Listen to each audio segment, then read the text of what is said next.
नमस्कार दोस्तों, आपका स्वागत है आपके अपने YouTube चैनल जिसका नाम है स्टोरी बूम। आज की कहानी का नाम है मिट्टी का गुल्लक। 10 साल की आर्या हर शाम अपने दादाजी के कमरे में ज़रूर जाती थी। कमरे के कोने में लकड़ी की एक पुरानी अलमारी थी जिसके ऊपर मिट्टी का एक छोटा सा गुल्लक रखा रहता था। वह गुल्लक देखने में बिल्कुल साधारण था। ना उस पर कोई रंग था, ना कोई डिज़ाइन। उसके किनारे भी जगह जगह से टूटे हुए थे। आर्या कई बार पूछ चुकी थी, दादाजी इसमें कितने पैसे होंगे? दादाजी हंसते हुए कहते, इतने कि किसी का जीवन बदल जाए और इतने कम कि बाजार में कुछ भी ना खरीद सकें।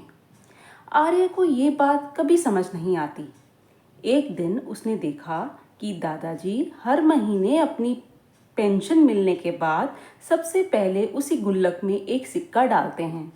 उसने पूछा, जब आपके बैंक में पैसे हैं तो इस गुल्लक की क्या ज़रूरत है? दादाजी कुछ देर चुप रहे, फिर बोले, यह पैसे जमा करने का गुल्लक नहीं है, यह मुझे इंसान बने रहने की याद दिलाता है। आर्या और भी उलझ गई। कुछ दिन बाद स्कूल में घोषणा हुई कि एक गरीब छात्र की फीस जमा ना होने के कारण उसका नाम काटा जा सकता है। सभी बच्चे अपने अपने घर चले गए।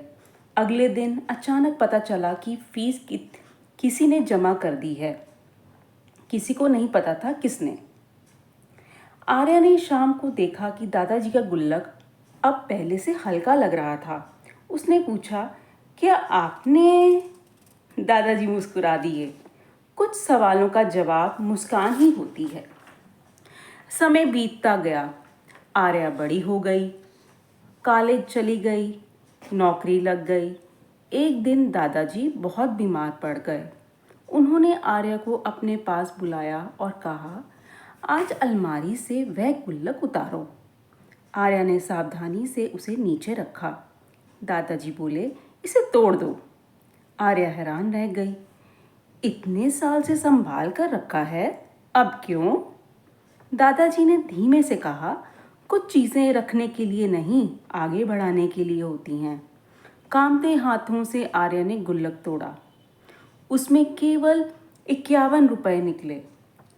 बस 51 रुपए? आर्या की आंखों में सवाल था। दादाजी मुस्कुराए। उन्होंने अलमारी से एक पुरानी डायरी निकाली। उसमें पिछले 30 वर्षों का हिसाब लिखा था।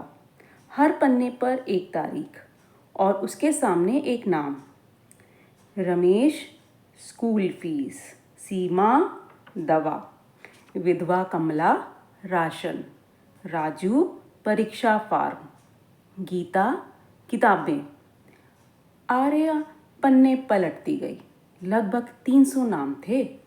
दादाजी बोले, हर बार जब किसी की मदद करता था तो गुल्लक से एक सिक्का निकाल लेता था ताकि मुझे याद रहे कि असली बचत बैंक में नहीं, लोगों की दुआओं में होती है।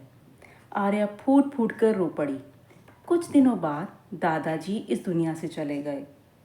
सालों बाद आर्या एक बड़ी कंपनी की निदेशक बनी। उसने अपने कार्यालय के स्वागत कक्ष में एक साधारण सा मिट्टी का गुल्लक रखा।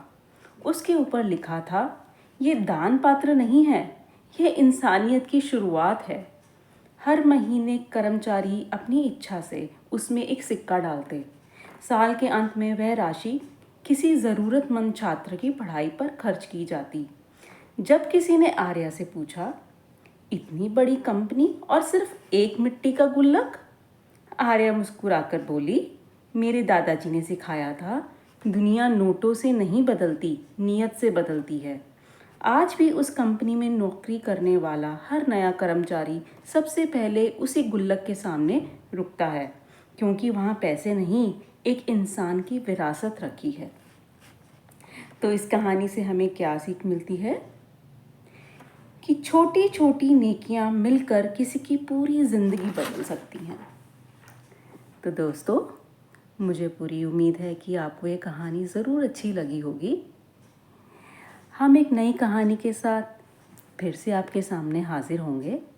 तब तक आप हमारे चैनल के साथ बने रहें। कहानी अच्छे लगने पर कृपया सब्सक्राइब करें, लाइक करें, शेयर और कमेंट भी करें। हम बहुत ही जल्द आपको फिर मिलेंगे। आप स्वस्थ रहें। बहुत बहुत धन्यवाद।